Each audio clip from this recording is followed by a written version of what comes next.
waroon nañu def centre de santé wala hôpital bu nañu ubbi fa benn bureau délocalisé maire bi ñu teg ko foofu ci biir centre de santé bi ku judd rek ñu inscrire le d'office nga am kayitu judd ce qui fait que ñii naan amatuñu déclaré wuñu leen loolu da koy éradiquer complètement dootul amati. ñoom tamit ñu xam ni tamit maire du joxe kayitu juddu kese la maire yi dañ koy voter day am budget bi nga xam ne nii dañ koy répartir en 2 phases muy budget d'investissement ak budget de fonctionnement.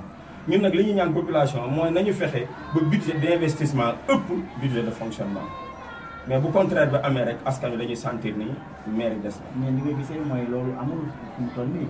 waaw ñun daal comme li may wax xam nga boo nekkee ci gox lépp loo yëkkati rek gars yi dañ koy xoolee donc côté négatif mais dama ni ñun daal suñu sañoon bu dee yor nañu mu tane yor bi gën la ñu gën a soxla.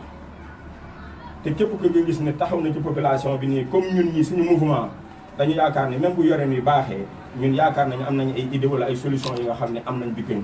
nay leer tey nag coow baa ngi tuuti ci mbirum pétrole bi ak gaz bi. waaw noo ko gisee coow bi. waaw moo tax dafa war a leer dafa war a leer xam nga mooy li ñuy wax rek gis nga nit su fekkee ne da ngaa maandu boo maandoo.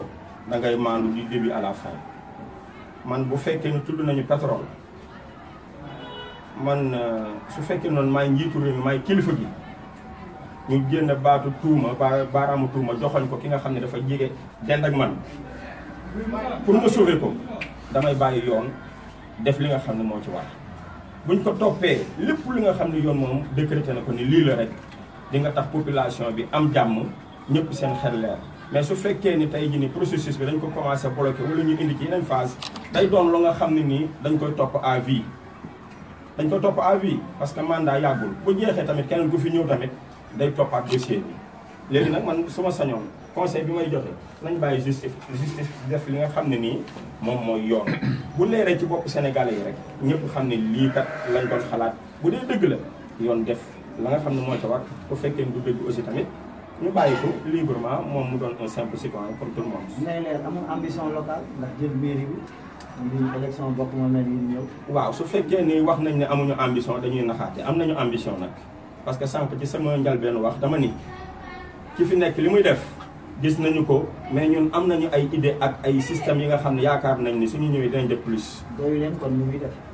non xam nga li rappeur ba waxoon rek du ñu doyul mukk askan boo ci nekkee mu am loo xam ne day bees di judd tout le temps fokk ñu am ay solutions yu bees tout le temps. en français looloo tax. alors en français grand mooy suñu flash bi. day def effet dégg nga. ok ok. Voilà. En français aujourd'hui vous avez procédé au lancement d'un nouveau mouvement dénommé Nay Leer. Alors Nay Leer, pourquoi d'abord Nay Leer et quels sont ses objectifs? Nay Leer parce qu'on veut donc que tout soit clair. C'est un nouveau mouvement donc qui se campe sur de laisser donc cet élan se briser. Il doit être porté par tous les leaders d'opinion par un consensus qui transcende les clivages politiques, ethniques, professionnels ou partisans. Nay Leer est de quelle obédience, du pouvoir ou de l'opposition? Ni l'un ni l'autre. Ni l'un ni l'autre. C'est un parti et c'est un mouvement. Pour le moment, apolitique, on n'est ni donc du côté du pouvoir ni de l'opposition. On a tracé donc notre propre chemin pour pouvoir donc opérer donc des solutions pour le bien-être donc de Guinée. Alors, Nay Leer a-t-il des ambitions locales et d'abord comment il voit la gestion municipale? Bon, la gestion municipale, c'est à la limite, moi je dis, hein, si je n'attaque pas peut-être le maire, bon, peut-être il fait des efforts, mais nous, notre ambition, c'est essayer donc d'apporter des solutions nouvelles par rapport donc aux problèmes. Et nous avons donc les compétences, les moyens et les techniques. Et vous avez des ambitions pour briguer la mairie?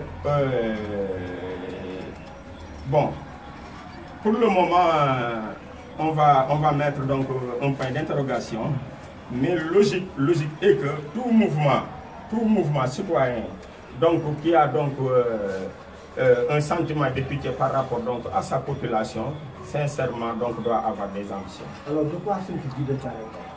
De tous les maux. Guy de Thiaroye souffre de tous les maux. Il y a donc l'insécurité, il y a l'insécurité, il y a également donc